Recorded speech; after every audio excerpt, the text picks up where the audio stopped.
네, 비선 실세의 국정농단 사태의 성난 민심이 어제 광화문을 환하게 밝혔습니다. 청와대뿐 아니라 여야 정치권은 향후 대응책을 마련하느라 바쁜 하루였습니다. 새누리당은 긴급 최고위 회의가 조금 전부터 시작이 됐다고 하는데요. 최창열 YTN 개관 해설위원 서정욱 변호사와 함께 얘기 나눠보겠습니다. 네. 어서 오십시오. 네, 안녕하세요. 방금 전에 들어온 속보인데요. 검찰이 이르면 이번 주 화요일과 수요일 중에 대통령에 대한 조사를 하겠다. 일정을 조율 중에 있다. 청와대와 이렇게 밝혔습니다. 일단은 참고인 신분이라고 하는데요. 이게 아직 직접 소환할지 아니면 제3의 장소에서 조사할지 이건 아직 확정이 안 된 모양이에요. 예, 그렇죠. 이게 조사는 이게 이미 예정돼 있는 거고요. 예. 중요한 거는 이제 이거 조사의 방식입니다. 크게 세 가지가 있는데 예. 첫째는 이제 이거 청와대를 방문해서 조사하는 거. 방문조사. 이거는 예. 이제 말이 안 된다 보고요. 국민 예. 여론상. 예. 그다음에 두 번째 이제 검찰로 소환하는 게 있습니다. 예. 근데 이거는 이제 포토라인이라든지 현직 대통령에 대한 약간 예우도 있기 때문에 경호상의 문제도 있을 수 예, 있고요. 그런 문제가 있을 수 예. 있고요. 결국 이 가장 현실적인 거는 제3의 장소. 예. 예를 들어 이게 특별감찰관실이라든지 예. 제3의 장소에서 대면 조사하는 이게 가장 유력한 방법이 아닐까 이렇게 봅니다. 네. 아무래도 법조인이시다 보니까요. 제3의 장소에서 조사하는 방식이 이루어질 것이다. 이렇게 좀 보고 계시네요. 저는 이게 그렇게 절충적인 걸 예상해 봅니다. 네, 그러면 법조인은 아니지만요. 또 아주 명쾌한 평론을 늘 해주시는 우리 최창열 교수께서는 어떤 방식이 될 거라고 보십니까? 사실 최근에 검찰의 입장이 소환 조사 얘기도 좀 흘러나왔어요. 예. 사실상 저는 소환 조사도 못할 거 없다고 봅니다. 왜냐하면 지금 워낙 이게 일반적인 사안이 아니기 때문에 예. 방문 조사가 아니라 소환 조사의 가능성도 있는데 현재로서는 지금 말씀하신 것처럼 그럴 가능성은 아주 낮다. 그래서 제3의 장소가 될 가능성이 높은데 미국의 경우에 이제 클린턴 전 대통령의 경우에도 소환 조사는 받지 않았어요. 근데 이제 예. 최근에 나온 얘기가 이제 아예 서면으로 하는 조사 얘기도 나왔는데 적어도 이제 그 국면은 이제 벗어났다는 네, 얘기예요. 가능성은 좀 작아지는 그러니까 것 같습니다. 그만큼 이제 검찰이 이 사안의 중대성을 분명히 인식하고 있긴 합니다. 그래서 어쨌든 예. 소환보다는 방문 조사가 될 가능성이 높은데 예. 방문 조사가 아니라 제3의 장소에서 방문 조사라는 건 청와대로 가서 한다는 거니까. 예. 그럼 참고인 신분이라 하더라도 청와대 가서 조사한다는 것은 국민 정서상 납득되지 않을 겁니다. 아마 그래서 예. 제3의 네. 장소일 가능성이 높다. 자, 그러면 이제 조사는 이미 이제 확정적인 거고요. 이제 문제는 어떤 내용을 조사받을 것인가 하는 점 아닙니까? 어떤 부분을 조사를 받게 예, 될까요? 결국 이게 현재 신분은 참고인입니다. 예. 왜냐하면 이게 대통령은 내란 외에는 소추가 안 되기 때문에 아마 참고인 거고요. 예. 내용은 이제 크게 보면 저는 두 가지로 보는데 첫째는 이제 직권 남용. 예를 들어 이게 최순실이나 안종범 수석이 된 직권 남용에 대해서 이제 참고인 조사 될 거고. 네. 예. 그리고 이제 두 번째는 뇌물죄 부분까지. 이번에 이게 재벌 총수들도 오늘 다 계속 조사하고 있지 않습니까? 예. 물론 이제 재벌 총수들은 자발적으로 좋은 취지로 낸 거라고 하지만 예. 그걸 이게 믿을 국민들이 과연 얼마나 되겠습니까? 예, 핵심은 대가성이 있느냐 없느냐 그렇죠. 그 얘기죠. 예, 재벌들이 돈을 냈는데 예. 그 돈이 과연 대가성이 있느냐 없느냐. 그게 이런 대가성이 부분이요? 있으면 이제 제3단 뇌물이든 뇌물이 되는 뇌물죄가 거고요. 되는 거고 예. 그다음에 그게 또 없어도 직권 남용은 또 여전히 문제되고요. 과거의 전례를 본다면 전두환 전 대통령 시절에 이례재단 예, 그렇죠. 관련 문제가 있지 않습니까? 그때 법적으로는 대가성이 인정이 안 됐어요. 예, 그렇죠. 이게 이래재단은 그렇죠. 예. 근데 지금은 또 이게 판례가 계속 바뀝니다. 예. 뇌물에 대해서 이게 직무 관련성이나 대가성이 계속 확대되고 있거든요. 예. 그래서 이게 농계 포괄적 뇌물죄 이런 용어도 나오지 않습니까? 예. 따라서 이게 저는 충분히 뇌물도 한번 조사는 철저히 해야 된다고 보고 있습니다. 네. 예. 이게 현직 대통령이 검찰 조사를 받는 건 초유의 일이다 보니까 이게 참 어떻게 이루어질지 굉장히 상당히 국민적 관심이 높은데요. 예. 자, 그렇게 조사가 제대로 이루어질지 이게 궁금하거든요. 저는 이게 예. 제대로 이루어질 가능성이 크다 보는 게 예. 검찰의 생리가요. 항상 이게 뜨는 권력에는 약하지만 지는 권력에는 너무 가혹하거든요. 지금 이게 박근혜 대통령이 어떻게 보면 사면 초과의 약간의 레임덕 지는 권력입니다. 예. 검찰도 이게 자체 생존을 해야 돼요. 예. 그렇다면 이게 저는 봐주기 수사나 옛날처럼 그건 아니고 뭔가 이게 또 특검도 염두에 둬야 되거든요. 예. 따라서 이게 나름대로 철저한 수사가 이루어질 걸로 보고 있습니다. 예. 청와대가 어제 대규모 이제 촛불 집회가 이루어진 이후에 첫 공식 반응을 내놨는데요. 정영국 대변인이 네. 전한 내용입니다. 박근혜 대통령이 현 상황의 엄중함을 깊이 인식하고 있다. 대통령으로서 책임을 다하고 국정을 정상화하기 위해 고심하고 있다. 이렇게 전했는데요. 첫 공식 반응에 대해서 어떻게? 글쎄 생각보다 공식 반응이 빨리 나온 것 같고요. 예. 저는 어제 그 촛불 민심이 사실 뭐 촛불이라기보다는 거의 횃불이라고 봐야 되는데 예. 워낙 엄중했기 때문에 청와대가 뭐 내일은 당장 아니더라도 어쨌든 내일이 됐건 모레가 됐건 근명간에 반응을 내놓는데 이선 후퇴가 뭐 지금 얘기는 그게 뭐 헌법 테두리 내에서 말이 안 된다라고들 얘기합니다만 예. 어차피 이게 대단히 지금 뭐 법률을 초월하는 뭐 좀 초법적인 이런 상황으로 가고 있는 것이기 때문에 만약에 예. 정치적인 약속을 한다면 대국민 선언의 형태로 저는 그것도 가능하다고 생각했고 그래서 예. 뭔가 대통령이 완전하게 권한을 내려놓지는 않더라도 최소한의 뭐 국군 통수권이라든지 이런 것들을 제외한 다른 것들 권한 이양하겠다. 흔히 말하는 대통령 결단 이런 예. 것도 가능하다고 저는 생각을 했었는데 지금 나온 반응은 아까 앵커께서 말씀하신 것처럼 현 상황을 엄중히 인식한다. 뭐 이건 언론적인 얘기고 예. 대통령으로서 책임을 다하고 국회 정상화를 위해서 아니 국정의 정상화를 위해서 고심하고 있다라는 얘기는요. 이선 후퇴라든지 뭐 하야는 뭐 더 이상 얘기할 것도 없는 것이고 어쨌든 지금 뭐 얘기되고 있는 권한 이양 이른바 거국총리 내각에 하는 이건 전혀 아니다 지금 그래서 국정의 주도권을 끝까지 가지고 가겠다라는 그런 메시지가 아닌가라고 보여집니다. 그러니까 예, 굉장히 문맥으로만 보면 뭐 모르죠. 그렇게 해석할 어떤 수 이제 있죠. 그 예. 구체적인 대안이 나올지 모르겠어요. 그러나 현재의 이 단어로만 볼 때는 적어도 이제 얘기가 되고 있는 이선 후퇴 그리고 예. 거국총리 내각에게 권한을 이양하는 이거는 분명히 아닌 것으로 보이긴 합니다. 예. 우리 서 변호사께서는 그 청와대 첫 공식 반응 어떻게 보셨습니까? 저도 이게 대통령 책임을 다한다는 게 결국에 예. 하야 안 하겠다는 뜻이잖아요. 예. 저는 그게 그렇게 보는데 다만 이게 제가 한마디 꼭 하고 싶은 게 그 서경에 보면요. 예. 천시자하 민시, 즉 하늘은 국민이 보는 눈으로 보고, 예. 그다음에 천청자하 민청, 하늘은 국민이 듣는 소리를 듣는다. 예. 저는 이게 박근혜 대통령이 국민의 소리로 국민의 눈으로 보지 않고 예. 최순실이나 비선 몇 명의 눈으로 듣고 본 이게 가장 큰 문제가 아닌가. 이게 책임을 다하겠다는 거는 어제 촛불 민심도 완전히 무시하겠다는 거 아닙니까? 이게 두 이게 분의 안타깝게 말씀을 이 굉장히 뜻밖이에요. 이 반응 자체가 지금 저 이제 한자 말했으니까 저도 갑자기 생각이 나서 수능 제주 영능 복주라고 예. 물이 배를 띄우기도 하지만 이 물이 바다가 배를 전복도 시킨다라는 그 유명한 얘기가 있잖아요. 근데 네. 너무 민심과는 동떨어져 있는 것이 근데 물론 이 얘기가 다시 구체적인 대안이 나올 땐 다르게 나타날 수 있지만 적어도 현재의 이 반응은 어제의 민심과는 상당히 거리가 있는 게 아니냐. 그래서 대단히 의외의 반응이라고 저는 생각을 합니다. 기본적으로. 그런데 이제 취재 기자를 통해서요, 저희들의 그 청와대 정확한 반응이 뭔지 그 문맥 그대로를 한번 그 알아봤으면 해서 물어봤는데요. 딱 이 두 문장이었습니다. 현 상황의 엄중함을 깊이 인식하고 있다.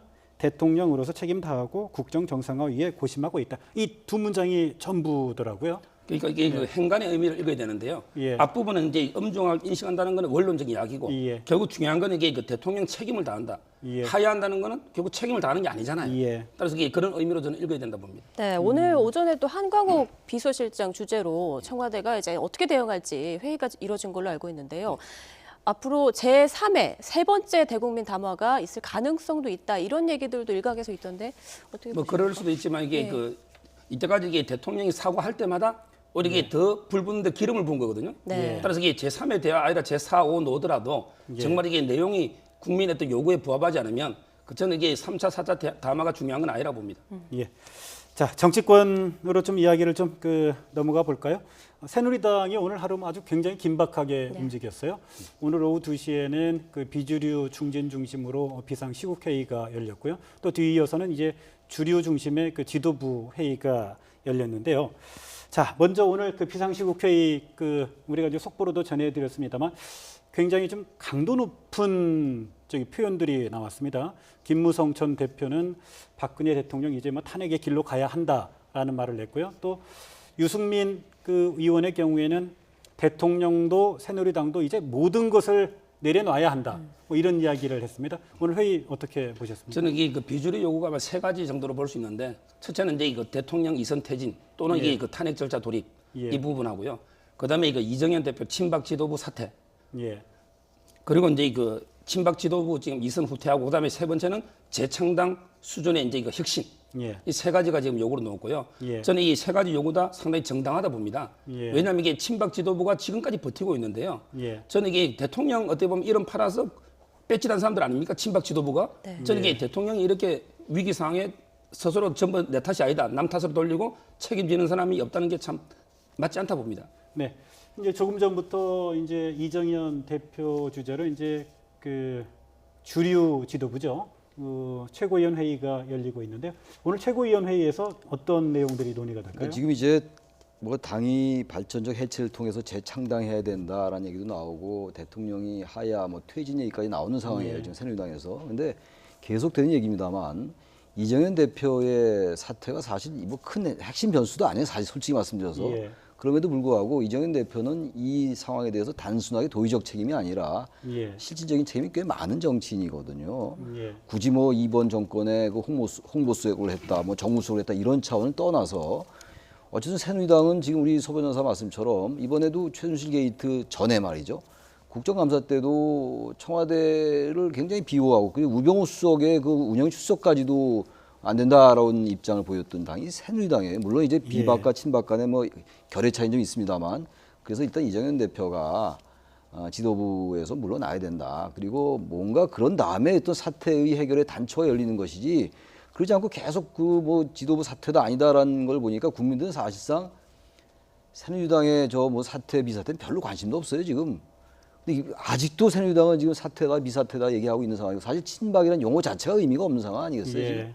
주류 비주는 물론이고 근데 아직도 예. 새누리당이 저런 상황으로 가고 있으니까 국민들의 민심을 여전히 모르는 것 같아요. 그럼 근데 청와대도 오늘 오전에요. 그 새누리당 그 지도부 가운데 한 명이죠. 정진석 원내대표가 또 그 여러 말을 했는데 또 굉장히 상당히 좀 그 중요한 얘기 지금 나오네요. 한번 네. 볼까요? 네. 고장난 비행기의 엔진 그대로 둔 채 조종사만 바꾸어서 비행기를 띄울지 논의하고 있다.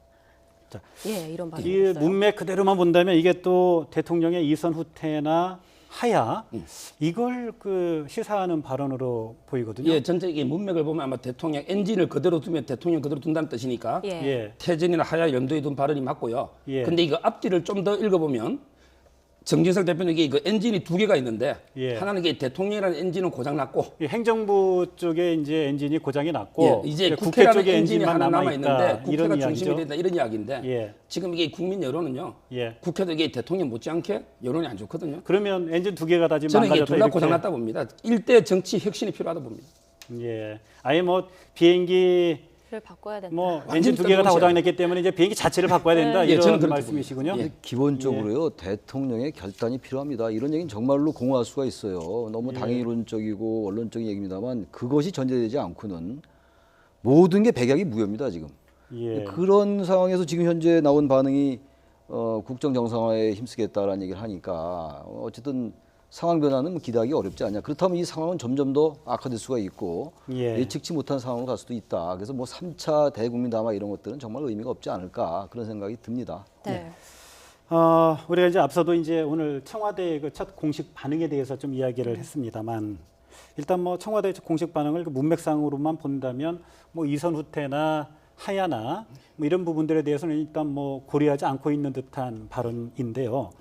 지금 지난주에 여론조사를 보면 대통령의 지지율이 2주 연속 그 집권 후에 최저치를 기록하고 있지 않습니까? 5% 그대로를 유지하고 있는데요. 대통령직을 정상적으로 유지해 가면서 또 민심을 수습할 수 있는 방법이 있을까요? 저는 현실적으로? 이게 그 현실적으로 참 어렵다고 봅니다. 왜냐하면 이게 어제 저 촛불 시위를 자꾸 어떤 헌정 중단 이야기를 하잖아요. 네. 저는 이게 촛불 시위도 헌정이에요. 예. 왜냐하면 이게 우리 법에 보면 저항권이라는 게 있습니다. 헌법에. 예. 우리 헌법 전문에도 이제 이거 불의한가 그 4.19 이념을 승계한다는 말이 있거든요. 예. 따라서 이게 저는 어제 촛불 시위도 지극히 헌법적인 정상적인 조치고 예. 이런 상태에서 이게 그 완전히 대통령직을 유지하면서 이 정상화시키는 이런 방법은 현실적으로 불가능하지 않을까 이렇게 봅니다. 네. 네. 자, 그런데 김무성 전 대표가 이제 탄핵 발언을 조금 전 했다라는 말씀 드렸는데 정의당의 심상정 대표도 박근혜 대통령 탄핵 소추 발의에 앞서서 법적 정치적 재반 사항을 준비하고 점검하는 탄핵 검토위원회를 설치할 걸 제안했다. 이런 얘기가 조금 전 들려왔거든요. 탄핵에 대한 얘기들이 좀 이제 많이 나오고 있는 것 같아요. 탄핵 얘기가 예. 안 나올 수가 없죠. 왜 그러냐면 대통령의 지금 하야가 하나의 방법일 것이고 완전한 국정 이선 후퇴를 전제로 한 여야 합의, 이른바 국회 추천의 총리 이게 두 번째 방법일 거예요. 예. 세 번째 방법은 이제 탄핵이에요. 단지 그 사이의 절충점으로 대통령이 당장 하야 하는 게 아니라 내년 한 2월쯤 하야 하는 로드맵을 제시하고 그럼 이제 내년 4월에 국회의원 보궐선거가 있잖아요. 그때 대선을 치르는 걸로 하고 왜냐면 60일 하야하면 당장 60일 이내에 대선을 치러야 하니까 그 여러 가지 좀 부작용도 있을 수가 있잖아요. 너무 촉박하고 그러니까 대통령이 로드맵을 제시하면서 일단은 현재 유지하고 이런 방법인데 이건 뭐 거의 가능성이 없는 것 같고 이게 몇 가지 경우일 수가 있는데 지금 하야도 아니고 이선 후퇴도 아니고 사실 이선 후퇴도 여러 가지 논란도 있는 게 또 사실이에요. 저도 아까 뭐 초법적 상황이니까 가능하기도 하다고 말씀드렸습니다만 그렇다면 결국은 탄핵의 절차를 밟을 수밖에 없어요. 물론 이제 이 유불리 계산하면은 어떻게 보면은 탄핵이 되려면 지금 200석이 돼야 되니까 제적 3분의 2면 200석이잖아요. 네. 현재 야당과 야당 성향의 무소속을 합치면 171명이에요. 그럼 171명이 다 설령 100% 탄핵에 대해서 가결한다 하더라도 찬성한다 하더라도 29석의 표가 필요하잖아요. 예. 그러다 보니까 지금 김무성 대표가 지금 탄핵 얘기도 했단 말이에요. 전 대표가. 예. 그렇다면 이건 어떻게 보면은 정말 있는 그대로의 마음일 수도 있고 아니면은 사실 어떤 보수층을 보호하겠다는 계산일 수도 있어요. 왜냐하면 탄핵이 대단히 어려운 면이 있기 때문에 또 네, 그런데- 헌재에서 잠깐만요. 잠깐만요. 근데 사실은 그 탄핵에 대한 이야기를 하기 전에요. 먼저 야당의 좀 입장이 좀 정리가 좀 돼야 될 듯합니다. 야당 내부에는 사실은 이선 후퇴를 요구하는 목소리도 있고요. 이제 이선 후퇴가 아니라 하야나 탄핵으로 가야 된다라는 강경한 입장이 있는 건데 그러니까, 예. 아직까지 민주당의 지도부의 주요 입장은 대통령의 자율적인 자발적인 이선 후퇴를 그쪽에 좀 무게가 좀 실려 있지 않습니까? 지금 아직은 탄핵을 당론으로 결정하고 있지는 않죠. 예. 지금 국민의당은 탄핵 얘기는 아닌데 예. 퇴진을 당론으로 결정을 했어요. 예. 퇴진과 이 탄핵은 좀 다른 거니까. 근데 민주당- 퇴진은 이선 후퇴를 얘기하는 거죠? 퇴진하고서 하야를 얘기하는 거겠죠. 하야를 예, 얘기하는 건가요? 하야를 이선 후퇴라는 것은 이선 후퇴를 전제로 한 국회 추천 총리이기 때문에 예. 퇴진은 하야를 얘기하는 겁니다. 그건 일단 정치적인 압박으로 작용하는 그러면요, 것이고. 지금 상황에서요. 예. 만약 청와대에서 대통령이 완벽한 이선 후퇴를 선언을 한다.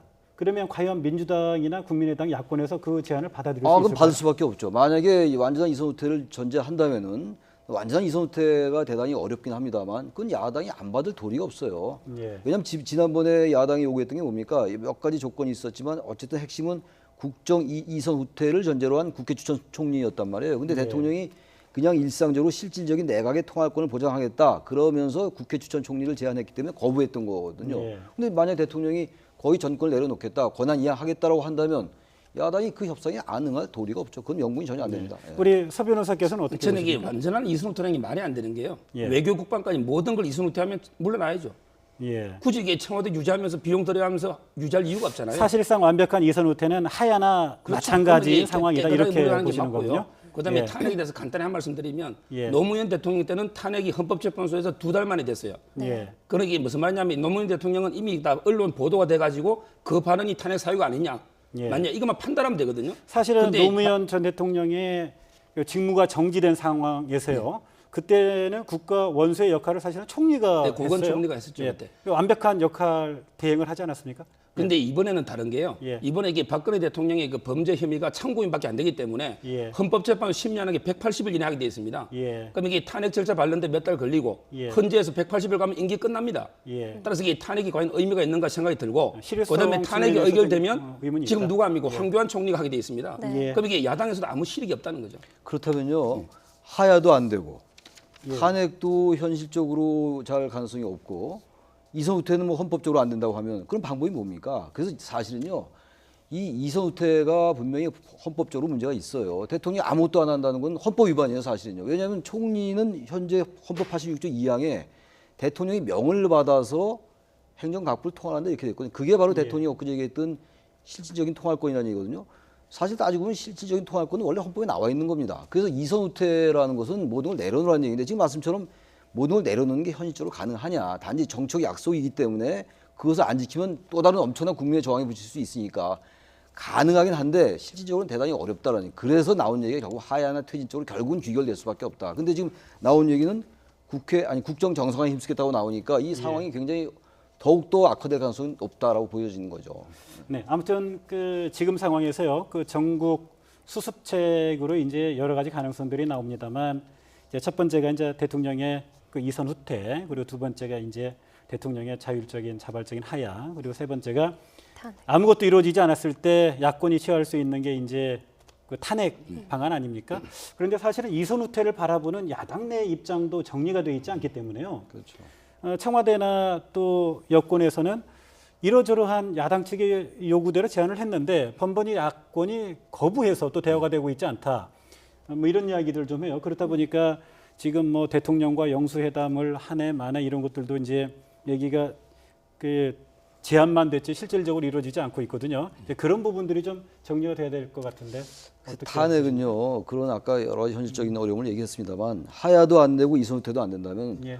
헌법이 이럴 때 대처하라고 탄핵이라는 제도를 만들어 놓은 거예요. 물론 정치적 유불리는 그건 따져봐야지 하는 겁니다. 그리고 상황 변수에 따라서 아무도 예측할 수 없어요. 그렇다면 저는 야당이건 여당이건 탄핵에 대해서 말이 나올 때가 돼서 드디어 탄핵 얘기 나왔잖아요. 여당에서. 예. 야당도 이제 탄핵에 대해서 서서히 당론하는 움직임도 전혀 배제할 수 없다 이렇게 생각을 합니다. 네, 그렇군요. 자, 오늘 말씀 여기까지 듣도록 하겠습니다. 감사합니다. 예, 감사합니다. 예.